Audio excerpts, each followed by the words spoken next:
Sud Radio, les clés d'une vie, Jacques Pessis. Les clés d'une vie, celle de mon invité. Pour vous, le spectacle, c'est une histoire de famille. Une famille où l'on devient artisan de grand-père en petit-fils.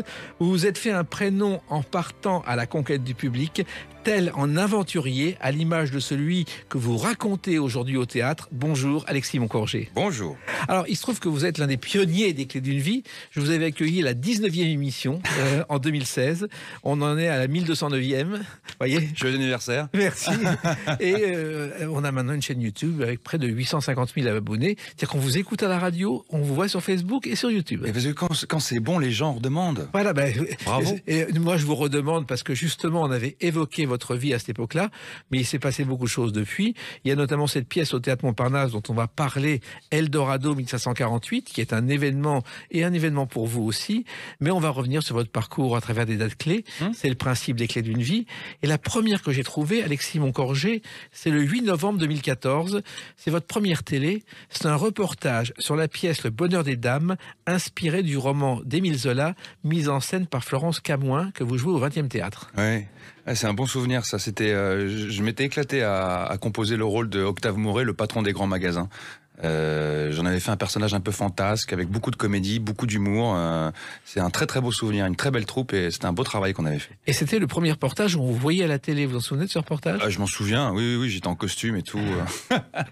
Et il se trouve que c'est l'histoire du Bon Marché, fondé par Aristide Boucicaut. Il avait 42 ans, il était presque ruiné. Il a fondé ce magasin qui a été un triomphe, qui est devenu Au Bonheur des Dames, dans le livre. Et il a été aidé grâce à Gustave Eiffel, qui a fait les structures métalliques et qui a financé d'avance le Bon Marché. Ah oui, c'est toute une époque, ouais. Et d'ailleurs, ce Bonheur des Dames a inspiré un groupe des années 70, je ne sais pas si vous le savez. Au Bonheur des Dames, c'était un groupe totalement délirant, avec Ramon Pipin, qui vient de publier d'ailleurs tous ses albums sous le titre un best-of, avec des œufs sur la pochette. J'adore l'absurde. Alors, c'était votre première pièce, mais finalement, première pièce à la télé, votre première pièce où vous avez joué, je crois que c'est La Paix du ménage de Guy de Maupassant. Oui, tout à fait, c'était ça. Eh bien, figurez-vous que c'était ma première collaboration avec ma metteur en scène, toujours actuelle, sur mes seuls en scène, Caroline Darnay. Voilà. C'était venu comment cette pièce, La Paix du ménage? Eh bien, j'étais jeune élève chez Jean-Laurent Cochet à l'époque, et on faisait il y avait des petites auditions de fin d'année devant les spectateurs publics, et elle cherchait, cette metteur en scène cherchait à monter ce projet. Elle m'avait repéré parmi les élèves, et ça avait été mon premier projet professionnel. Je continue encore à prendre des cours à l'époque et à travailler dans des bars. C'était vraiment mon premier contrat. Voilà. La Paix du ménage, ça s'appelait au départ La Paix du foyer ou Un duel au canif, et c'est une pièce qui a été montée au départ par Guy de Maupassant pour la Comédie Française. Et parce qu'il voulait créer cette pièce aux Français et pas ailleurs. Et ça a marché. Alors cette pièce, donc, ça a été le point de départ, et vous l'avez joué dans des petites salles, le Théâtre Notre-Dame, le Lucernaire, le Théâtre du Tambour Royal. Oui, tout à fait, le Théâtre du Tambour Royal, qui est devenu maintenant le Théâtre de Belleville, mais qui à l'époque était le théâtre où a fait ses débuts Maurice Chevalier. Exactement. Au début du XXe siècle. Quand il débutait comme dans les Cafcons et qu'il chantait en imitant à l'époque Dranem. Oui, donc c'était chargé. C'était chargé. Et c'était presque plus simple à l'époque de démarrer dans des petites salles qu'aujourd'hui. Je sais pas, je me rends pas compte de tout ça. En tout cas, j'y allais vraiment la fleur au fusil. Je me rendais pas bien compte de tout ce qui m'arrivait. J'ai été pris dans ce projet, et puis après, quand j'ai dû mettre en place mes propres projets, oui, là, je me suis rendu compte des difficultés qui étaient de pouvoir créer un spectacle seul, quoi. Ouais. Et surtout, il y a eu Avignon à cette époque-là. Oui, mon premier Avignon en 2010, tout à fait. Oui. Alors là, c'était extraordinaire parce que je me suis rendu compte du champ des possibles, que le théâtre, c'était comme le dit Thérèse Zieff, c'est pas ça et ou ça, c'est ça et ça. C'est-à-dire que on pouvait tout faire, tout exprimer, tout vivre, tout dire. Et ça a été une vraie révélation pour moi. Et Avignon, pour vous, c'est devenu presque une drogue, Alexis Moncorgé? Oui. En tout cas, c'est un passage obligatoire pour nous. C'est une façon de rencontrer le public de façon très directe. Donc c'est quand même remarquable. Dans les rues, ce sont des gens qui boivent théâtre, qui mangent théâtre. Ce sont les premiers sont comme des explorateurs. Ils viennent découvrir des projets. Il y a quelque chose de très vivifiant pendant ce festival où c'est vraiment que de la création. Donc oui, pour un acteur, surtout quand on crée ses propres projets, c'est un passage quasi obligatoire. Oui, mais en même temps, quand on se retrouve à Avignon pour la première fois, quand on est jeune comédien, c'est émouvant, il se passe quelque chose. Ah oui, ça je vous le confirme. Hein. Ah oui, je me souviens, la nuit, on allait afficher, et puis il faut les tracter, on est plein d'enthousiasme. Ah oui, c'est une aventure, c'est une aventure. Et on n'a pas peur de cet univers, de cette folie, de tous ces gens qui sont là? Mais c'est Rimbaud, on n'est pas sérieux quand on a 17 ans. Oui. Bon, moi j'avais pas 17 ans, j'en avais 23, mais on est toujours un peu fou, quoi. On dort dans des appartements, on est 4-5 dedans. C'est la bohème, c'est la bohème. Et en même temps, il faut que le public soit au rendez-vous. Oui. Mais moi, je crois vraiment que quand un spectacle est bon, le public est toujours au rendez-vous. D'ailleurs, la preuve, ce spectacle a débuté à Avignon et vous avez continué à Paris. Oui. Ah oui, il a eu une très belle vie. C'était mes premières tournées. Alors des petites tournées. On jouait dans des petites villes de province, parfois dans des gymnases. Et voilà, c'est ça. Moi, c'était de toute façon, je pense vraiment que c'est en travaillant qu'on apprend son métier. C'est en faisant. Voilà. Et il y a un côté capitaine fracasse quand on fait ce genre de tournée. C'est-à-dire que vous avez vraiment appris votre métier à la base. Ah oui. Mais vous savez, ça me rappelle l'époque de Belmondo quand il partait avec Bedos et qu'il faisait la tournée des campings avec des troupes de théâtre. Voilà, on a tous commencé comme ça. Alors vous avez commencé quand même par les cours et tout de suite chez Jean-Laurent Cochet, vous avez été considéré comme un élève brillant. Cochet, qui je le rappelle, parmi ses élèves, il y avait entre autres Fabrice Lucchini, Gérard Depardieu et Stéphane Guillon. Oh oui, et puis plein d'autres. Et il était très dur. Ah oui, c'est un maître de la technique théâtrale, ça c'est évident, et en même temps c'est un maître, vraiment un maestro. Et comment on arrivait chez lui? On s'inscrivait, il vous acceptait? Oui, c'est ça. Je me souviens, on était une trentaine d'élèves et puis il nous voyait, il fallait monter sur le plateau. Je me souviens à l'époque c'était au théâtre de la Pépinière, oui. Et c'est la première fois de ma vie, mon Dieu, quand j'ai passé l'audition pour rentrer dans son cours, que je mettais les pieds sur un plateau de théâtre. C'est quand même quelque chose. J'avais le palpitant qui allait à 150 à l'heure. C'est la première fois j'avais des éclairages, des vrais éclairages de théâtre dans les yeux. J'étais aveuglé, je savais pas porter mon regard. Vous savez, on se sent tout petit. Hein. Vous jouiez quoi? Je crois que j'avais dû présenter une chanson de Jacques Brel à l'époque. Oui, c'est ça. J'avais dû faire une chanson de Jacques Brel. Les Bourgeois, je crois. Les Bourgeois, oui. Les Bourgeois, c'est Bourgeois. comme des cochons. Ouais. Et Jacques Brel qui écrivait aussi ses chansons en travaillant beaucoup. Il travaillait 18 heures par jour derrière un chevalet et debout parce qu'il voulait vivre la souffrance de ses chansons. Et ça ne m'étonne pas. Et d'ailleurs, je conseille à nos auditeurs d'aller sur YouTube ou sur les autres chaînes, de pouvoir écouter toutes les interviews de Brel. Il est passionnant quand il parle de ce que c'est que le travail. Il dit: je ne crois pas au talent, je ne crois qu'au travail. Et il parle des hommes. Et c'est vraiment quelqu'un qui... J'aime l'écouter, j'aime que ce soit ses chansons, mais aussi ses interviews, où il est magnifique. Et donc l'audition s'est bien passée, vous avez été engagé sans problème, tout de suite? Oui. Et après, ça a été beaucoup de travail, justement. Eh ben oui. Après, j'ai continué chez Cochet. Après, moi, comme je voulais faire du cinéma, j'ai fait une autre formation d'acteur studio avec Hélène Zidi au laboratoire de l'acteur. Oui, Hélène Zidi qui a quand même été formée à l'acteur studio de New York par Paul Newman. Exactement. Elle a fait ce passage-là. C'était une grande directrice de casting et j'ai eu la chance d'être juste après Tahar Rahim qui était passé chez elle, et on avait une promotion où j'étais en promotion avec des acteurs qui cartonnent en ce moment, qui sont Karim Leclou et Doria Tillier. Donc on avait une belle promo, on était une quinzaine, mais on en voulait. Voilà. Et effectivement, vous faites partie de la génération qui aujourd'hui travaille pour préparer demain. Il faut bien, oui. D'ailleurs, avec Hélène Zidi, vous avez joué à Avignon La Mouette de Tchekhov. Et elle m'a fait ce cadeau de m'offrir le rôle de Constantin Treplev dans La Mouette de Tchekhov, qui est un rôle remarquable. Et Tchekhov, c'est un auteur que j'admire et que c'est vraiment pour moi le maître. J'adore. Alors, je ne sais pas si vous le savez, mais d'abord, il manquait toujours d'argent et il montait des pièces dans tous les sens. Et un jour, on monte La Mouette au Théâtre d'Art de Moscou. Et en coulisses, Tchekhov entend des croassements de grenouilles, des cris de libellules, des aboiements de chiens. Il demande au metteur en scène qu'est-ce que c'est. Et le metteur en scène répond: c'est pour faire plus réel dans la pièce. Ah, mais c'est génial ça. Oui, mais il y a des auteurs classiques comme ça qu'il faut connaître, comme Tchekhov. C'est pas toujours facile aujourd'hui de les suivre, de les connaître. Ah, je suis pas d'accord. Non. Un auteur... C'est encourageant que vous soyez pas d'accord. Ah ouais, non, mais heureusement, regardez, si on monte Molière encore aujourd'hui à la Comédie Française et que ça touche des jeunes, et non, c'est intemporel.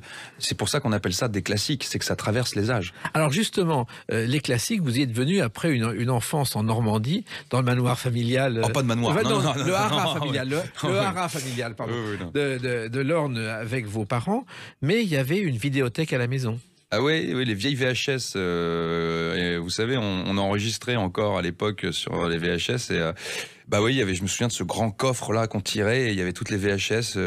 C'était quoi à l'époque? C'était sur le dimanche soir. C'était TF1 qui faisait la soirée cinéma avec en 2 ou 3 parties, je crois. C'était le seul soir de la semaine où on avait le droit de regarder la télé avec nos parents. Ouais. Et ça vous fascinait le théâtre, le cinéma? Ah oui, le cinéma, bien sûr. Ah ouais, très tôt, très jeune. Ah ouais, mais je suis un. Vous aviez envie de faire ça? Ah ouais, vraiment. Je crois que la première fois, c'était dramatique parce que vous avez eu un rôle muet et vous avez pleuré à l'école. Vous avez une mémoire, tout à fait. Je jouais un Pierrot Lune dans un spectacle de fin d'année et c'est ça. Je n'avais rien à faire et j'ai pleuré sur ce plateau déguisé en Pierrot Lune.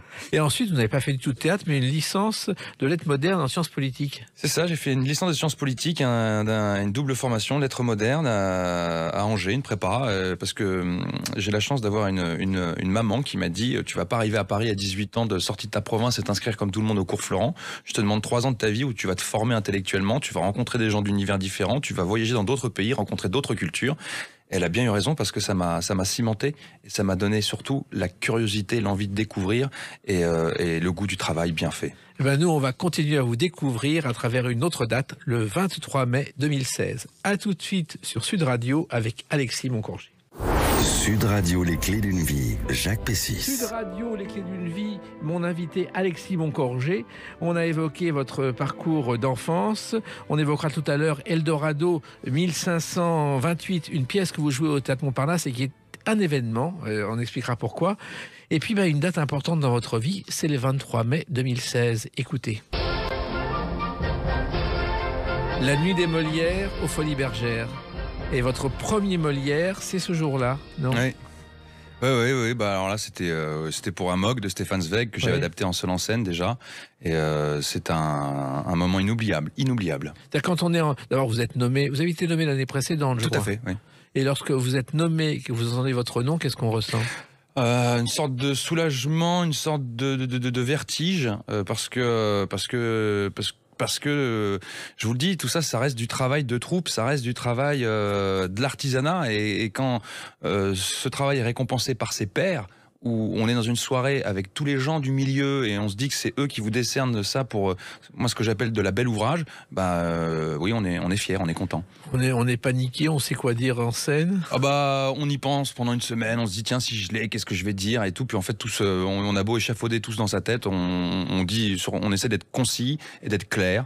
Et surtout de laisser parler son cœur. Alors il se trouve qu'il y a un symbole dans ce Molière, ça s'est passé aux Folies Bergères, et je ne sais pas si vous le savez, mais vous le savez sans doute que votre grand-père a été amené aux Folies Bergères par son père. Un coup de pied de pompe dans le cul. Exactement, c'est-à-dire que en fait Jean Gabin voulait conduire des locomotives, c'était son seul rêve, et un jour, sous un prétexte futile, son père qui était compère, donc animateur aux Folies Bergères, l'emmène là et dit au patron, le petit, il faut que tu l'engages. C'est un bon Anib, occupe-toi de lui si tu peux lui trouver quelque chose, voilà, c'est ça. C'est fou, hein? Il a commencé, comme il disait, il faisait bec de gaz au lointain, dans le fond, pour les spectacles de la Miss Tinguette. Exactement. Et en fait, il a commencé comme ça, sans imaginer un jour qu'il serait une superstar. Non. Il voulait être ouvrier, et puis, comme vous l'avez dit, conducteur de locomotive, donc il faisait des petits boulots à droite à gauche, et puis il s'est vite rendu compte que c'était pas mal d'être dans les coulisses avec les belles minettes, et voilà, il s'y est très bien fait, puis voilà, petit à petit, de bec de gaz dans le lointain, on lui a donné une réplique, puis 2, puis 3, puis voilà. Et il est lui-même devenu une locomotive, justement. Oui. Alors il se trouve que Amok, c'est une aventure incroyable. C'est une pièce de Stefan Zweig, qui est un classique, parce que Stefan Zweig... c'est pas une pièce, c'est une nouvelle. Une nouvelle. Que j'ai adaptée en pièce. Voilà, parce qu'il y a le joueur d'échecs de Stefan Zweig, qui est aujourd'hui au programme des écoles en classe de 3e. Ah j'ignorais, c'est très bien, c'est une très bonne chose. Donc vous trouvez cette nouvelle, vous l'adaptez, et vous allez produire un spectacle, ce qui est une folie au départ. Oui, c'est un peu une folie. Vous savez, j'étais à un moment de ma vie où, comme je vous le disais, il se passait pas grand-chose pour moi, le téléphone sonnait pas, j'étais un jeune acteur, personne me demandait, et je me suis dit, bon, il faut faire quelque chose, il faut que je fasse un spectacle dans lequel on puisse voir tout l'éventail de ce dont je suis capable. Et j'étais un peu dos au mur, et effectivement, j'ai à l'époque cassé mon petit PEL où j'avais 13 000 €, et je me suis lancé dans la production de ce spectacle parce que je voulais vraiment qu'il existe le plus vite possible. Alors c'était l'histoire d'un médecin qui, lors d'une mission en Malaisie, tombe amoureux d'une femme pendant une consultation. Oui. c'est ça. Et après, il va l'aider. Oui, parce qu'il lui propose un marché, il lui propose un sale marché. Et comme il la trouve très belle, elle a besoin de se faire avorter en cachette, et il lui propose de le faire si elle se donne à lui. Et évidemment, elle lui renaît, claque la porte, elle s'en va. Et là, il se rend compte qu'il a été odieux, terrible, et surtout qu'il est fou amoureux d'elle. Et il va tout faire pour la retrouver, se faire pardonner et lui sauver la vie. Alors, ce texte est quand même assez ancien. Et comment pensez-vous, au XXIe siècle, à l'adapter comme ça à la scène? J'en reviens à ce que c'est que quand c'est bon, c'est bon. Quand c'est classique, je veux dire, Zweig, il se lit encore. Je crois que c'est l'auteur le plus vendu en France encore aujourd'hui. C'est extraordinaire. Et ça n'avait pas été un travail très difficile pour moi à cette époque, parce que dans la dramaturgie, tout est là. Ce sont des histoires courtes avec une ligne dramaturgique extraordinaire. Et il y avait tout. Il y avait tout. Oui, mais personne n'y avait pensé. Ah bah ça, au bon endroit, au bon moment, c'est ça aussi. Hein.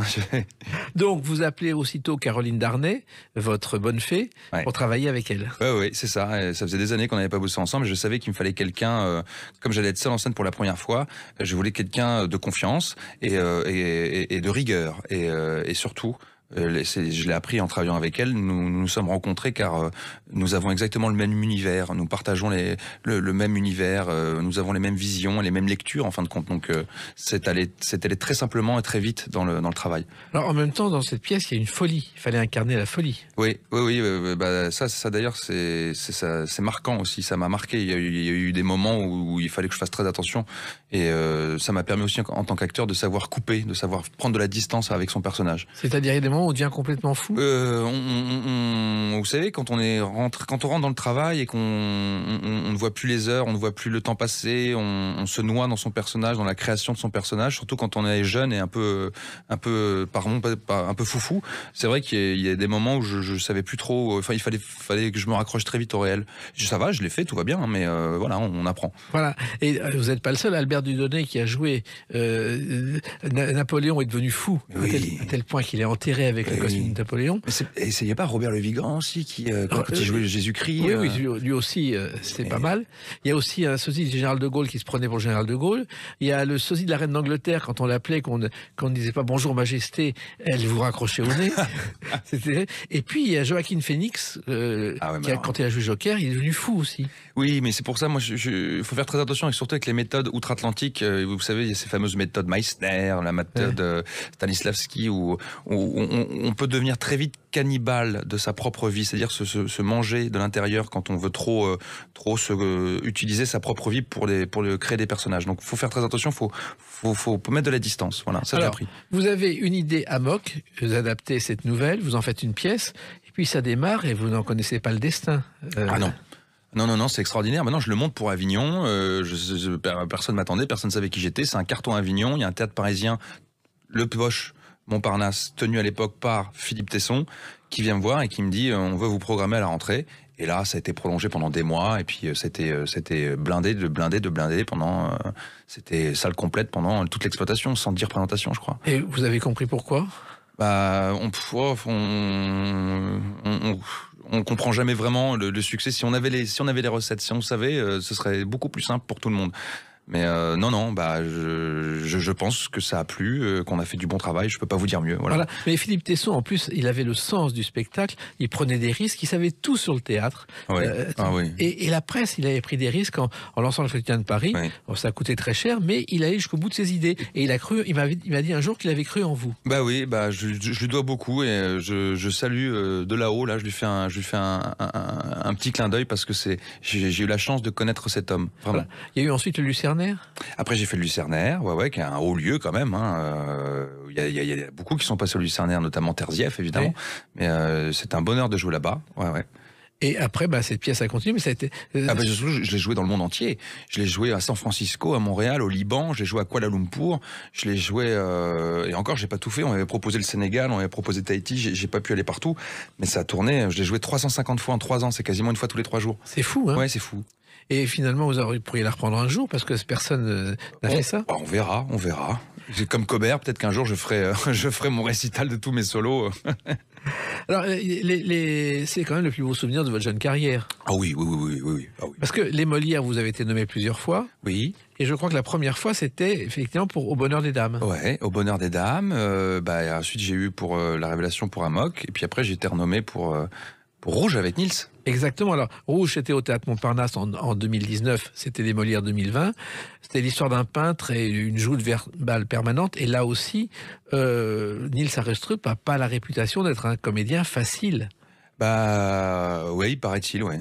En tout cas, nous, au plateau et dans le travail, ça s'est très très bien passé. À tel point que vous êtes devenus complices, vous avez beaucoup ri ensemble. Oui, et tout s'est mélangé parce que c'était l'histoire de Mark Rothko, ce grand peintre qui, à la fin de sa carrière, doit honorer une commande pour le Seagram Building. Et il va un peu vendre son âme d'ailleurs, et il a besoin d'un assistant pour l'aider à travailler. Et comme dans la pièce, en fait, Niels, ils ont beaucoup cherché, lui et Lipman, un acteur, et ils m'ont fait passer des auditions, et c'est entre autres Niels qui m'a choisi. Comme le Rothko dans la pièce choisissait son assistant, donc ça se mêlait un peu, quoi. Là encore, c'est le travail, mais c'est aussi le talent. Parce que... Ah bah je l'ai bossé l'audition. Je peux vous dire que je suis arrivé, j'étais mort de faim. Je le voulais le rôle. Ah bon? Ah ouais. Ah ouais. Mais il faut être mort de faim pour avoir un rôle. Il faut aller jusqu'au bout. Mais bien sûr. Mais vous savez, on fait un travail difficile. Faut pas croire. Enfin, tout n'est pas acquis. Non, loin de là. Il faut se battre. Et puis Niels Arestrup, vous l'avez remarqué aussi dans une pièce que vous avez eue tardivement et je crois à la télévision, c'est La Cerisée. Et oui, j'ai réussi à revoir une captation de cette pièce mise en scène par Peter Brook à l'époque au Bouffe du Nord, qui avait été dans les années 80. Moi, j'étais pas né, mais qui avait été un grand spectacle. Et oui, c'est merveilleux. Dedans, il y a Piccoli, il y a Niels, il y a... ils sont nombreux. Ils sont toute une pléiade. Mais surtout, Peter Brook est un génie qui lui a fait Avignon avec le Maratha qui durait 9 heures le soir. Mais oui, mais peu importe, quand c'est bon, je peux vous dire, moi j'ai vu à la cartoucherie chez Mouchkine, j'ai vu le spectacle de Simon Abkarian, ça durait 6 heures, je crois, ou 7 heures, et puis il y a l'entracte, et puis vous savez, les cartoucheries, on peut les manger la soupe. Ouais. Ce sont les acteurs eux-mêmes qui vous servent la soupe, on passe un moment très convivial, mais ça passait comme une pièce d'1 heure. Je veux dire, j'ai pas vu le temps passer tellement c'était merveilleux. Eh ben avec vous, on voit pas le temps passer et on va continuer à ne pas le voir passer avec une autre date, le 28 août 2022. À tout de suite sur Sud Radio avec Alexis Moncorgé. Sud Radio, les clés d'une vie, Jacques Pessis. Sud Radio, les clés d'une vie, mon invité Alexis Moncorgé. Nous parlerons tout à l'heure de Eldorado 1528 au Théâtre Montparnasse. C'est pas un numéro de téléphone, je vous rassure, c'est une pièce étonnante. On a parlé de vos débuts, on a parlé de votre arrivée dans ce métier à laquelle vous teniez, de votre premier Molière. Et puis le 28 août 2022, j'ai retenu cette date parce que vous êtes membre du jury du Festival d'Angoulême. Et ça, c'est un événement aussi parce que le cinéma, au départ, c'est pas votre univers. Bah, c'est pas que c'est pas mon univers, c'est que j'ai très peu tourné, hein, et du coup Dominique Besnéard m'a fait l'honneur de me sélectionner dans son jury, et c'est Michalik Alexis qui m'a dit prends-le bien parce que tu représentes la caution théâtrale de notre métier, de notre corporation, donc vas-y, vis-le. Et je l'ai très bien vécu. On était un jury formidable présidé par André Dussolier, qui en plus d'être un acteur extraordinaire est un être délicieux. On est bien d'accord. Angoulême en général, c'était jusqu'à l'arrivée de Dominique Besnéard, connu pour le Festival de la BD, qui a lieu chaque année, qui a lieu depuis 1974 avec les dessinateurs belges qui étaient là au départ. Aujourd'hui, ça a un peu évolué, mais ça fonctionne bien. Et si vous êtes là aussi cette année-là, le 28 août 2022 à Angoulême, c'est qu'il y a une raison, un hommage à quelqu'un que vous connaissez bien. Quand j'étais gosse, haut comme 3 pommes, je parlais bien fort pour être un homme.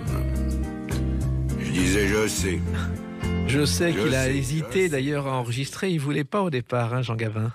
Oh je pense qu'il devait se dire que non, il était fini pour la chanson, que ça allait emmerder tout le monde, et voilà, que de toute façon, grand-père, il disait tout le temps, à chaque fois qu'il avait fini un film, il disait c'est bon, c'est le dernier, plus personne ne voudra de moi, c'est terminé. Ouais. Ils avaient cette angoisse-là, mais Ventura c'est pareil, les mecs, ils pensaient vraiment qu'ils allaient tourner à chaque fois leur dernier film, ils ont l'angoisse. Mais parce que c'est un métier où on est angoissé constamment, on vit avec le doute. Et le doute, faut pas en faire quelque chose. Ça, c'est Denis Ménochet, un grand acteur, un ami qui m'a dit ça un jour. Il m'a dit le doute, ne te laisse jamais avoir par le doute, fais-en une force. C'est un moteur. Utilise-le. Alors, pour oublier ces doutes, je crois qu'ils déjeunaient souvent ensemble. Il y a des images où Ventura explique avec Gabin et Blier qu'ils ont passé de très bons moments à table.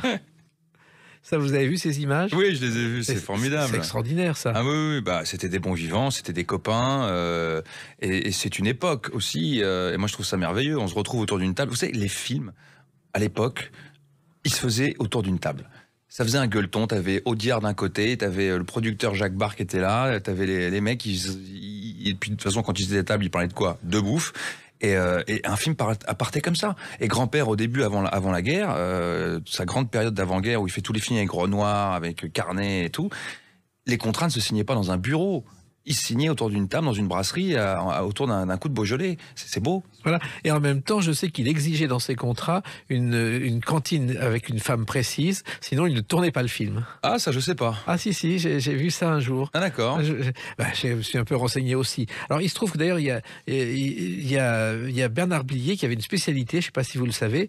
Il prenait l'entrée dans un restaurant, il payait, il allait dans un autre restaurant prendre le plat de résistance, il payait, et un troisième restaurant le dessert. Ah, c'est génial ça, mais j'ai jamais fait, il faudrait que je le fasse. C'est pas mal. Alors, il se trouve que, vous appelez Moncorgé, vous êtes le petit-fils de Jean Gabin, vous respectez Jean Gabin, c'est une fierté, mais vous n'en avez jamais usé.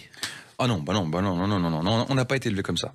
On n'a pas été élevé comme ça. Même moi, je vais vous faire une confidence, quand j'étais enfant, j'ai très vite eu conscience que j'avais un grand-père qui n'était pas comme les grands-pères des autres. Et je voulais surtout pas être différent des autres. Et qu'on me remarque par rapport à ça. Donc même, je me souviens enfant sur la plage, en vacances, je me faisais appeler par un autre nom parce que je voulais pas que les gens me disent « Ah, mais c'est... » Voilà, donc non, c'est pas dans nos...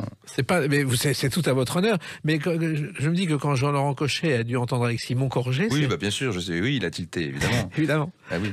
Alors, il se trouve aussi que il y avait une exposition extraordinaire d'affiches, et vous avez vu une affiche de La Grande Illusion qui était dans la cuisine de votre grand-mère.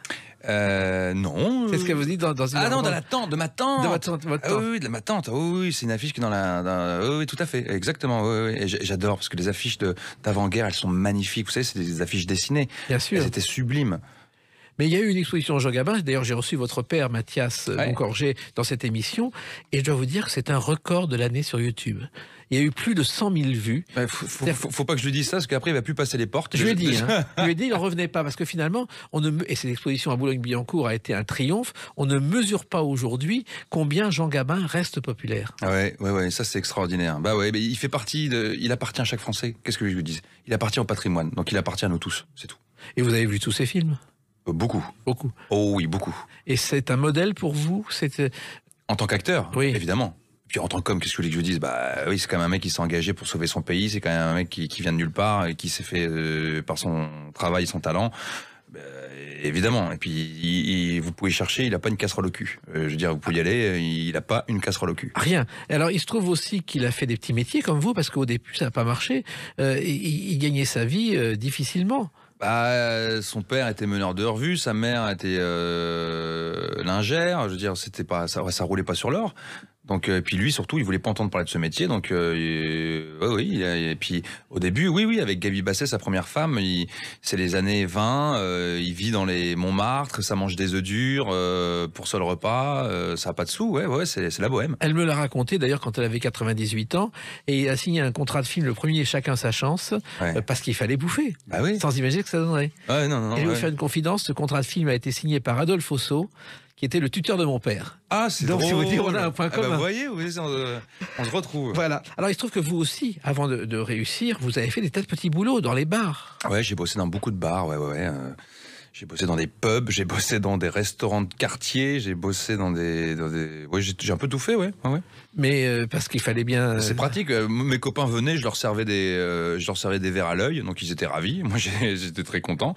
Et puis maintenant, si vous m'invitez à une soirée, je sais faire tous les cocktails, donc on apprend. Et en même temps, c'était une obligation. Il ne faut pas rechigner quand on veut faire ce métier. Vous n'imaginiez pas faire autre chose. Mais non, mais parce que je voulais pas... Encore une fois, je n'ai pas eu cette mentalité. J'ai toujours été libre, Jacques. J'ai toujours été libre. Quand j'avais 17 ans, 18 ans, je partais en stop, je levais mon pouce et je faisais le tour de France. J'ai toujours fait ce que je voulais. Et je ne voulais d'aide de personne. Je savais très bien que mes parents, s'ils l'avaient voulu, ils auraient pu m'aider financièrement, mais je ne le voulais pas. Je voulais faire réussir par moi-même. Et d'ailleurs, un jour, vous avez dit à vos parents, je vais à Paris, et ils ont pris le risque. Et ils m'ont dit d'accord. Ils m'ont dit d'accord, ils m'ont pas fait chemir, ils m'ont dit très bien, vas-y. Et puis mon père, le seul truc qu'il m'a dit, c'est tu vas charbonner, puis voilà, tu vas bosser. Ils doivent être contents aujourd'hui. On est très pudique chez les Moncorgé, donc on se dit pas on se fait pas beaucoup de déclarations, mais je pense qu'ils le sont. Oui, je crois qu'il me l'a confié un jour, Mathias. D'ailleurs, qu'il était assez fier de vous. Alors, ce qui est étonnant, c'est que vous faites beaucoup de théâtre, mais le cinéma, bon, il y a eu Turf qui a moyennement marché, il y a eu un Crime dans le Luberon, un téléfilm, mais c'est pas votre truc. C'est pas que c'est pas mon truc, cher Jacques, c'est que pour l'instant, tout vient à qui sait attendre. Tout vient à point à qui sait attendre. Donc, je ne me fais pas de bile, ça va arriver. Ça va décoller. Il y a aussi un film Les Grands Esprits d'Olivier Ayache-Vidal. Ah, ça c'était un très beau film, ça. Oui. Ça c'est un premier film, Olivier Ayache-Vidal, qui est venu me voir à la première de Eldorado 1528. D'ailleurs, je l'ai vu la semaine dernière. Et c'était un très beau film avec Denis Podalides. On a tourné avec des enfants. C'est sur des profs en banlieue. Et ce qui était bien avec ce film, c'est qu'il évitait tous les clichés. Et le mec qui avait écrit Olivier Ayache-Vidal avait passé vraiment un an dans un lycée dans lequel on a tourné avec les élèves en classe à suivre. C'était vraiment un beau souvenir de tournage. Et vous avez vu, vous avez repéré? Ouais, non, j'ai passé le casting, c'est ça, j'ai passé le casting. Ouais. Mais moi, je me dis que finalement, vous avez fait des études particulières.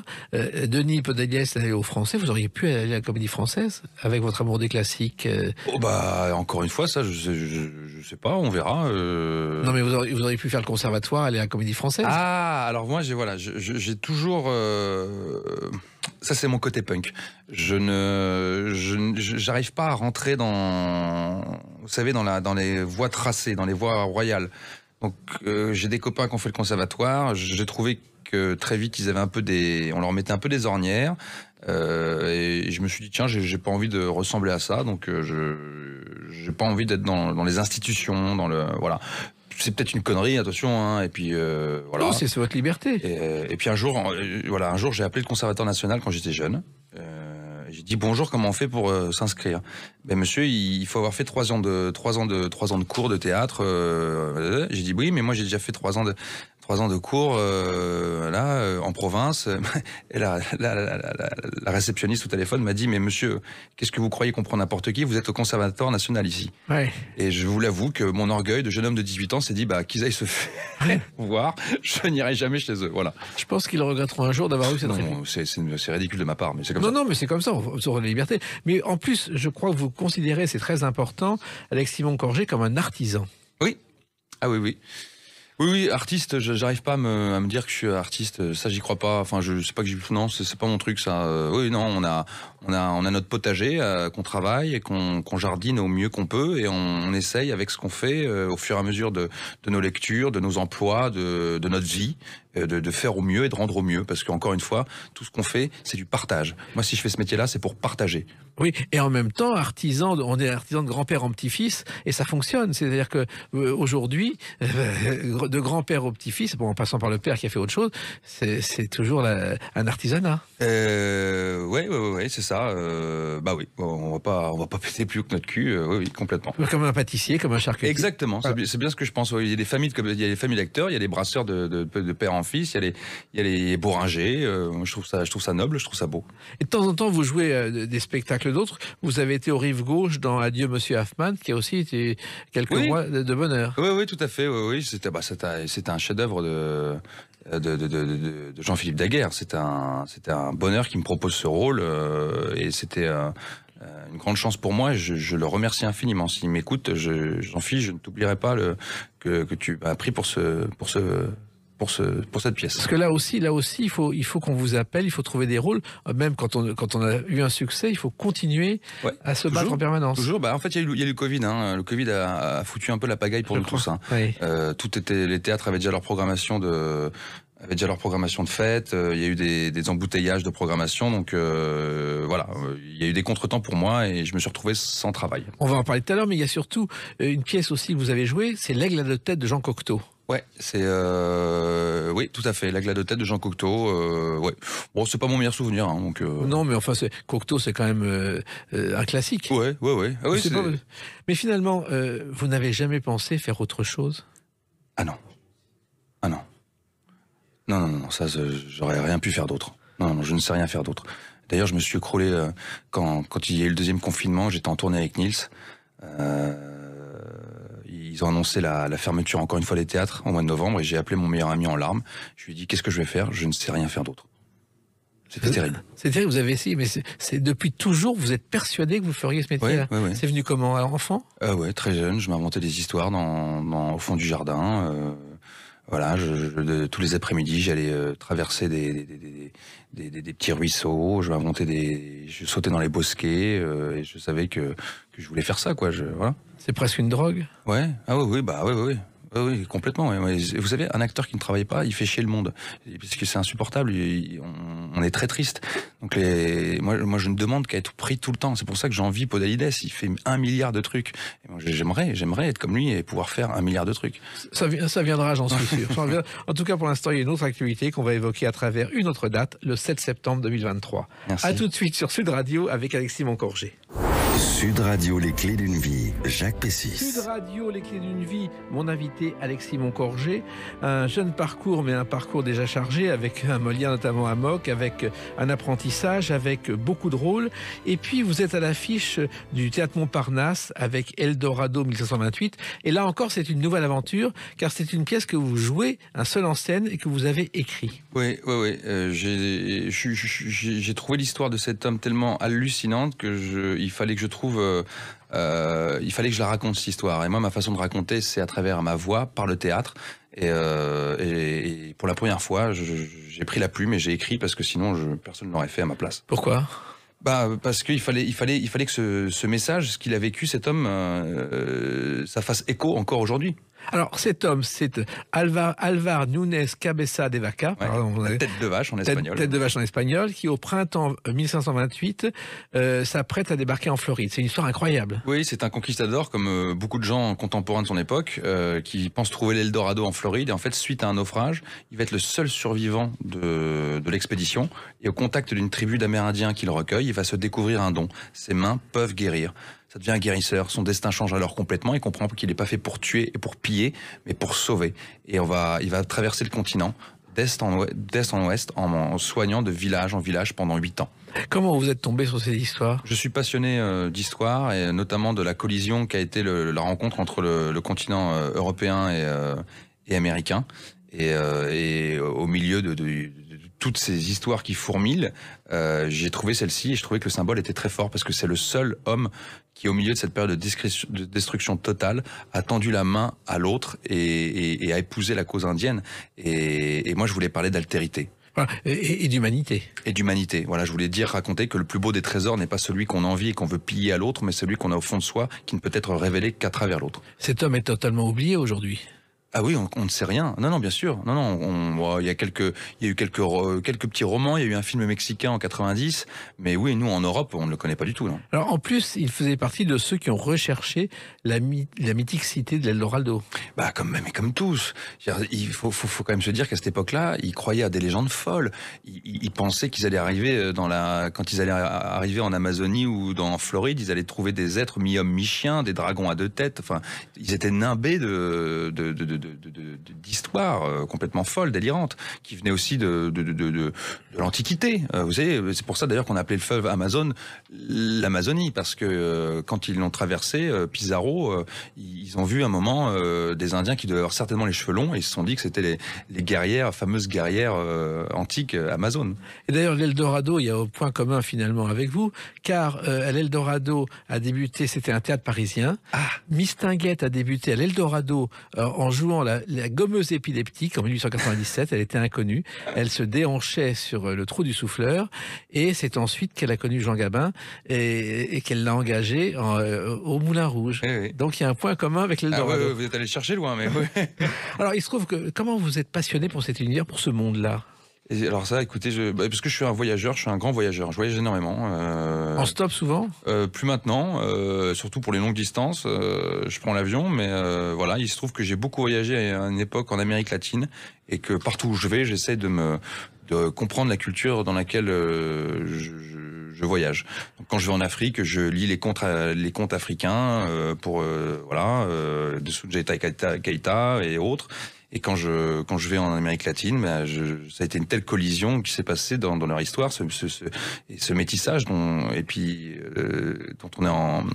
paye encore le prix. Je veux dire, la déforestation, il se passe, c'est terrible. Oui, mais en même temps, cette histoire qui est fabuleuse, vous l'avez découverte, faut toucher le public, parce que le public ne connaît pas forcément cet univers aujourd'hui en France. Oui, mais moi, le pari que j'ai fait en racontant ça, c'est que je voulais une histoire, une épopée, une aventure, quelque chose avec du souffle. Et de toute façon, ça, les gens, je pense que... D'ailleurs, c'est rare au théâtre, on n'en a pas souvent. Et moi, je suis un grand fan de Herzog, donc des films comme Fitzcarraldo, comme Aguirre, La colère de Dieu, ou même, si on remonte à des films comme Indiana Jones, de Spielberg. Pour moi, je pense que les gens ont envie de s'évader. Et là, j'offre aux spectateurs une évasion, et en même temps, c'est un conte humaniste. Un conte humaniste, et vous êtes acteur et conteur en même temps. Tout à fait, exactement. Ouais. Je joue tous les personnages, il y a une dizaine de personnages très picaresques que j'interprète. Et en plus, c'est un homme qui raconte son histoire, son destin, qui est complètement fou. Donc ça reste le conte, ouais. Ouais. Et d'ailleurs, comme décor, il y a pratiquement rien. Et comme costume, vous avez fait au minimum, puisque c'est une tenue un peu abîmée. Alors, non, oui, c'est-à-dire il y a un moment où, oui, je suis à moitié nu, c'est ça que auquel vous faites allusion. Mais non, je suis très fier du travail de scénographie et d'éclairage et des costumes. J'ai des costumes merveilleux, cette espèce de grand manteau pourpoint qui raconte un peu tout le voyage et toute la vie de l'épopée de mon personnage. Je pense vraiment que avec toute mon équipe artistique, on a été au bout et dans le même sens, et on a été au bout de ce qu'on voulait. Et pour moi, la barre est largement plus haute que sur Amok. Je suis allé encore plus loin. Alors finalement, l'idée est née pendant le confinement, Alexis Moncorchet. Oui, c'est ça. C'est en revenant d'Afrique. Pendant le confinement, je suis parti en Afrique. J'ai voyagé je devais partir 2 semaines et puis je suis resté 2 mois et demi. J'ai fait Sénégal, Côte d'Ivoire, pareil avec mon petit sac à dos. Je suis parti un peu à l'aventure. Et en revenant, j'ai écrit cette histoire. Voilà. Mais alors justement, c'est pas facile à écrire parce qu'au départ, c'est un conte, et adapter ce genre d'histoire au théâtre en jouant tous les personnages, c'est un seul en scène, pas comme les autres. C'est unique. Non, j'ai pas l'impression de dire que c'est unique, mais c'est pas commun là dans la rentrée théâtrale. C'est sûr que je sais pas s'il y en a d'autres. Et puis non, mais après Cobert, il raconte sa vie, Cobert, hein, mais c'est quand même le génie du seul en scène. Oui, mais là vous racontez un personnage, ce qui est pas évident, et surtout c'est une épopée où vous jouez tous les rôles et prenez des voix différentes, comme dans les doublages de films qu'on voit sur les pirates. Ouais, je m'éclate. Non, mais je m'éclate, c'est mon âme d'enfant, voilà. Et j'essaye et les gens adhèrent, les gens rentrent dans l'histoire tout de suite. Et pour moi, c'est ça le théâtre. C'est un feu autour duquel on se retrouve le soir pour entendre des histoires. Et une histoire racontée avec des mots simples et des phrases courtes, ce qui n'était pas évident. Je vous remercie. Non, mais c'est pour ça que si des phrases sont trop longues, le public est perdu dans ce genre d'histoire. J'ai écrit avec mon cœur et voilà. Alors, quelqu'un étant très bien sûr dans la ronde, comme d'habitude, c'est Caroline Darnay, votre fidèle metteur en scène. Vous l'avez appelée en disant j'ai besoin de toi. Voilà, j'ai encore une folie là. Est-ce que ça te dit de m'accompagner? Elle a lu, elle a dit on y va. Et voilà. Alors, ça n'a pas été simple à monter non plus. Non, et puis moi j'ai eu très très peur, parce que c'était la première fois que j'écrivais, et j'ai eu un peu le syndrome de l'imposteur. C'est-à-dire que le Théâtre Montparnasse, je leur ai fait lire, et ils ont dit banco, on le fait, et quand je suis sorti, j'ai appelé ma mère, j'ai dit ils le prennent, elle me dit c'est formidable, je dis non, je suis mort de trouille, j'ai le syndrome de l'imposteur, je ne me sens pas du tout légitime en tant qu'auteur. Il m'a fallu du temps. Et d'ailleurs, quand on a fait les premières séances de résidence pour travailler avec ma metteur en scène, la première séance, je l'ai même pas terminée parce que j'ai fait une extinction de voix les premiers jours, et ensuite j'ai fait un labago à la fin de la première semaine, et qui m'a mis cloué au lit pendant 5 semaines. Donc c'était vraiment c'était vraiment très très difficile. Vous n'arriviez pas à prendre le texte? Vous avez eu peur? Même le texte, j'ai eu du mal à l'apprendre, et puis je vous dis, je somatise en fait. Donc mon corps a parlé, et puis après. Après, ça a été, j'ai fait un travail sur moi, et puis voilà, on a bien bossé. Donc c'est exactement comme un film, il y a des voix et il y a des bruitages. On se croirait au cinéma à certains moments. Ah, mais c'est complètement cinégénique ce que j'ai voulu faire. Même on a fait des gros plans, on embarque le spectateur vraiment dans le voyage de cet homme, parce qu'il traverse tout le continent avec des péripéties incroyables, avec des naufrages, avec une quête initiatique où il va explorer sa conscience, il va découvrir un nouvel univers, il va traverser le désert, il va sauver, faire des guérisons complètement incroyables, transcendantales. Donc non, ça a été moi et puis La composition musicale a beaucoup aidé. J'ai travaillé avec Romain Trouillet. Je voulais qu'il y ait du souffle. Donc je voulais vraiment qu'on sente l'épopée. Donc il me fallait une orchestration. Donc ce garçon m'a fait une bande sonore extraordinaire. Mais ça veut dire aussi beaucoup de précision dans le travail tous les soirs. Ah oui. Ah bah ça, oui, c'est très précis. Oui, oui. Et surtout, c'est un personnage ancien, mais complètement contemporain quand on voit la pièce. C'est ça que je voulais. Je voulais que ce soit comme son fantôme qui vienne nous rendre visite, mais qui pourrait être un marginal de la rue aujourd'hui et qui a quelque chose à dire, quoi. Mais les enfants qui aiment les films de pirates ils peuvent venir, bien sûr. Ça, mais dans la salle, il y a des enfants de 8 ans, 9 ans, ils adorent. Il y a des adolescents, j'ai joué devant des adolescents d'un collège public à Boulogne, ils étaient happés par l'histoire. Peut-être malgré moi, je ne l'ai pas fait consciemment en tout cas, mais c'est complètement transgénérationnel ce spectacle. Ça a commencé aussi à Avignon, comme d'habitude. Ouais. C'est une tradition pour vous. Oui, c'est là qu'on rencontre le public et c'est là que vraiment on tâte les premiers échos et comme c'est un public Avignon de théâtre, c'est là qu'on va vraiment savoir si ça plaît ou pas. Et vous pensiez que ça toucherait autant de public immédiatement parce que le bouche-oreille est excellent. Ouais, je touche de la peau de singe, je touche du bois, je suis pourvu que ça dure, que ça continue Et puis le Théâtre Montparnasse, pour vous, c'est presque aussi une tradition comme Avignon. Je crois que je deviens sociétaire, pas de la Comédie Française, mais du Théâtre Montparnasse. Oui. J'ai beaucoup de chance. C'est une grande maison de théâtre, dirigée par Bertrand Tamin. Et j'ai connu l'ancienne directrice Myriam de Colombi, qui était une femme merveilleuse, une grande dame de théâtre. Et puis l'avantage, quand on raconte une histoire, c'est que le public, on le voit, il est en face de vous. Ah oui. Puis moi, je vais les choper, je les regarde dans les yeux, je leur raconte, je les embarque. Et puis j'ai la chance de jouer dans la petite salle de 200 places, et pour moi, c'est la meilleure 200 places de Paris. C'est une salle extraordinaire. C'est la meilleure salle de 200 places de Paris. Je peux pas mieux dire. Parce que le public est là, parce qu'on le sent. Vous avez besoin du public pour... c'est un outil de travail extraordinaire. En plus, la scène et la salle du Petit Montparnasse, elle est extraordinaire. Mais quand on voit la pièce, ce qui est étonnant, c'est que vous êtes le conteur, vous prenez le public, vous n'êtes plus un acteur, vous êtes un conteur. Vous êtes plus proche d'Alain Decaux que de Jean Gabin. Ça me fait plaisir, merci, ça me va très bien. Mais ça pourrait devenir un film, cette histoire. Je vous l'ai dit, il y en a déjà eu un au Mexique, et puis moi je suis pas espagnol, donc je vais pas jouer un espagnol. Enfin, quoique Joaquin Phoenix joue bien Napoléon. Voilà. Oui, mais en même temps, vous prenez un accent espagnol parfait. Ah, c'est gentil, merci. Vous avez appris l'espagnol? J'ai travaillé mon accent. Il fallait que j'ai un accent andalou. Ah bon? Oui. Ils finissent pas les terminaisons. Ils font pas les fins de phrases. Alors, il se trouve qu'il y a aussi Christophe Colomb qui est évoqué dans ce spectacle. Et oui, c'est le premier souvenir de mon personnage parce qu'à 4 ans, il est sur le port de Séville avec sa mère, il fait le marché et il voit rentrer l'équipage, Colomb et son équipage, qui rentrent de leur voyage et qui sont accueillis en héros. C'est étonnant, ça. Ah oui.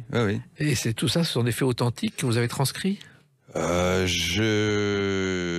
va dire qu'on sait tellement peu de choses de cet homme que j'ai dû faire invoquer la licence poétique et rajouter pas mal de choses pour que la grande histoire croise son histoire. Remarquez, Christophe Colomb, on a souvent raconté qu'il était espagnol ou portugais, mais maintenant on sait qu'il est né à Gênes, en Italie, en 1451, et qu'il s'est établi au Portugal, qui est le pays des grands découvreurs. Oui. Là aussi, il y a des erreurs historiques. Il était génois, oui, Christophe Colomb. Et puis il avait proposé son projet aux Portugais qui étaient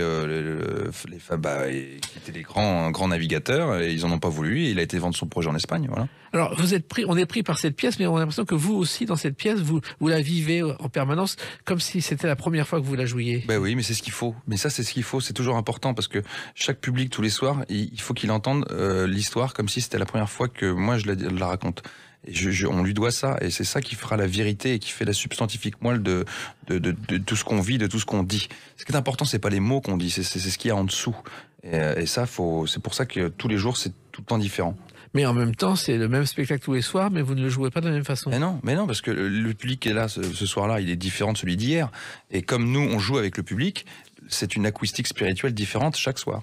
Exactement. Et en même temps, si vous tenez, il faut tenir le rythme. Et je crois que la boxe vous aide à tenir le rythme. Oui, c'est un spectacle très physique et je fais beaucoup de sport. Ouais, je suis obligé. Là, je dois tenir pendant 4 mois. J'ai une hygiène de sportif. Ouais. Pourquoi est-ce que c'est 1h30, 1h20 tous les soirs très rythmé? Oui, je cours, je saute, je danse, et puis je fais tout le texte tout seul. Donc le cardio, il a intérêt d'être précis. Voilà, et vous êtes boxeur, mais c'est un coup de poing pour le spectateur dans la salle. Et je suis sûr que beaucoup de gens verront ce spectacle archi original et qui vous permet de franchir une étape de plus avant les suivantes. Ça s'appelle Eldorado 1528 et c'est pendant 4 mois au Théâtre Montparnasse. Tout à fait. Tous les soirs. Tous les soirs. Eh ben, À 19h à 10. et le dimanche, 17h15. Eh ben, continuez comme ça, ne changez rien. Vous avez été l'un des pionniers des Clés d'une vie. Je suis sûr que très vite, on va se retrouver parce que vous allez faire encore plein de choses. Merci de m'avoir invité, Jacques. Merci beaucoup. Merci Alexis Moncorgé. Les Clés d'une vie, c'est terminé pour aujourd'hui. On se retrouve bientôt. Restez fidèles à l'écoute de Sud Radio.